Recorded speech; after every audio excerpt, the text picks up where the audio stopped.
Welcome to Behind the Lines, coming to you from the socialist, Marxist lines of Washington State. It's a crazy liberal petri dish for the rest of the country, folks. Stay up to date with all the great news right here. So the border is finally supposedly closed, except to children. So it kind of boggles my mind how it is that all these little kids make their way across the border. And I was listening to the news, and they said that, infants and small children. How is an infant crossing the border exactly? I'm just curious how that works. And I'm curious why America is accepting children and who the hell is going to take care of them when they're here. The government? Are they going to build immigration orphanages to keep these children in? What other country in the world do you know of that allows people to pour across their border, unvetted, unchecked, doesn't matter who you are or what you did? There's no other country in the world. This is the only one. And why is that? Biden was exploring the option of sending some of these people coming across the border to other border states, like Washington, to let them come here. These people aren't being checked for COVID. Some of them are known to have COVID, but still being released into the communities. This is a public health emergency. Why would they allow that?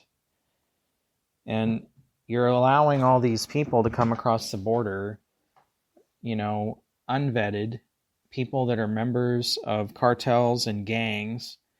And Washington is a major destination for cartel and gang people, also because of the farming industry here. But here in the news today now, the SPD has seized 410,000 counterfeit oxycodone pills, which contained fentanyl, 77 pounds of meth, 908 grams of heroin, 787 grams of cocaine, guns, and nearly $250,000 in cash. The pills alone had a street value of $4 million, and these fentanyl pills are leading to a large number of overdoses.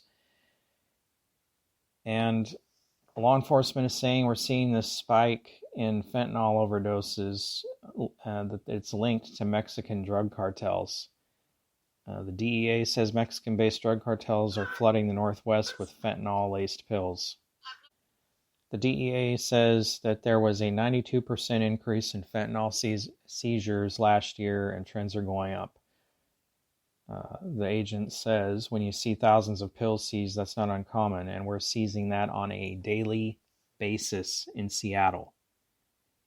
Do you think maybe the city's policies towards crime and drugs and gang activity and the country's policies towards illegal immigration and crossing our border play into all this stuff? If you don't, you are a moron.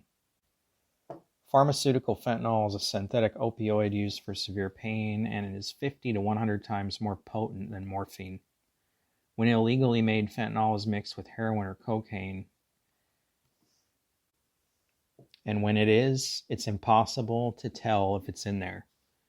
UW research scientist Caleb Bantagreen said the second quarter of 2020 saw 171 fentanyl-involved overdose deaths in the Puget Sound, compared with 63 in the same quarter a year earlier, and 18 in the second quarter of 2017. Of course, they're blaming this on the pandemic because people have more time on their hands. I think you need to look at the policies towards law enforcement and prosecution and immigration. When are you going to wake up and realize that these are the keys to moving drugs into the area and selling drugs in the area? When they know there's no consequences for selling the drugs, they're going to sell the drugs. The border needs to be closed. We don't have any place to house these people. We don't know anything about these people coming across the border. It is a huge security problem. People need to be vetted to enter this country, just like any other country in the world where you're required to be vetted or prove that you're going to be of some value to the country when you come in. Even Canada has those requirements. You have to prove that you are going to be useful, that you can work, that you can work in a good job, that you are going to be beneficial to their society. It makes sense.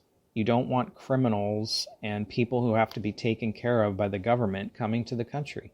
I'm sorry if you're in a bad situation where you're at, but do something about it. As far as this drug issue goes here in the country, in Seattle specifically, we need to walk back some of these policies that are being passed about drug possession and prosecution and serving time for crimes and all these things the city wants to allow to have happen. And then you sit back and wonder why all this stuff is happening, all these bad things, all these shootings, all these drug busts, all these overdose deaths. Can anybody put two and two together? I mean, this is common sense. All these little feel-good laws are not solving any problems, and these criminals definitely know how to work the system, what to say, how to lie. If you haven't been around criminals, then you don't understand, apparently, that they know exactly how to work the system and what to say to get what they need to reduce sentences or get out of being prosecuted or whatever. Very few change their ways. You're not just going to sit around and talk about it to make them decide not to do this stuff anymore.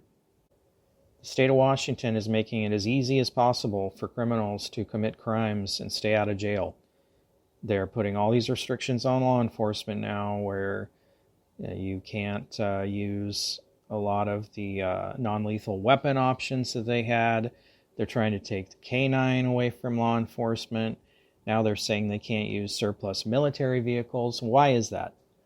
What about a surplus military vehicle is a problem for you? Does that hurt your feelings to see the cops driving around in an MRAP? In a SWAT situation where they have an active shooter, they need vehicles like that to be able to move in close and have cover and be able to do something about the situation. What do you propose they do when they have active shooters or hostage situation or some other situation where they need cover like that? You going to go stand out there and be their cover for them? Our politicians seem to be bent on creating chaos here in Washington, and it's working. We're getting it.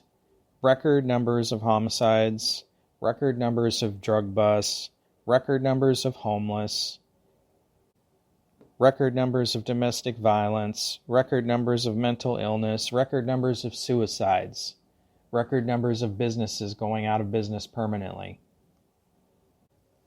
record high taxes. These people serve at the will of the people. Are they serving the will of the people? Are they looking out for the best interests of the people of this state? It sure doesn't seem like it to me. They're allowing homeless to occupy all the public spaces, to commit crimes, to shoplift, to steal your stuff because they need it more than you do. They've defunded law enforcement. They're limiting their response. If you call 911, you're waiting 8 to 10 minutes in the city for a cop to show up, if you're lucky. And a lot of these crimes and murders and overdoses are happening in low-income communities, which are the communities that they claim to care about the most. That they're looking for equity and social justice, yet all their policies are creating more problems for those people. More crime for those people, more death for those people. So who exactly do these politicians serve? Well, they're serving themselves. All these politicians are rich, out of touch people living in their little gated communities and mansions far, far away from all the problems that the rest of us get to deal with on a daily basis. Most of these people have held these political positions for their whole lives and have never worked a real job or owned a business or anything else. They've just been on the government dole their whole life. They have no clue what it's like in the real world, the world we live in. They make policies about things they know nothing at all about. And yet we keep re-electing these people year after year and expect something different from them.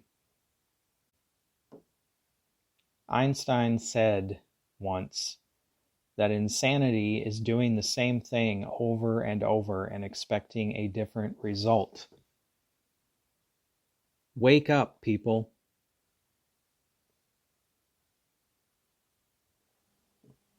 Hey everyone, thanks for listening to the Behind the Line podcast. I hope you will subscribe to the channel so you can get regular updates. And if you're listening to this on YouTube, I hope you will also like it, share it, and subscribe on YouTube as well. You can find us on YouTube, Facebook, Anchor, Spreaker. We're on various other podcast platforms. And you can find me on LinkedIn under John Washington. Again, thank you for listening. We appreciate your support.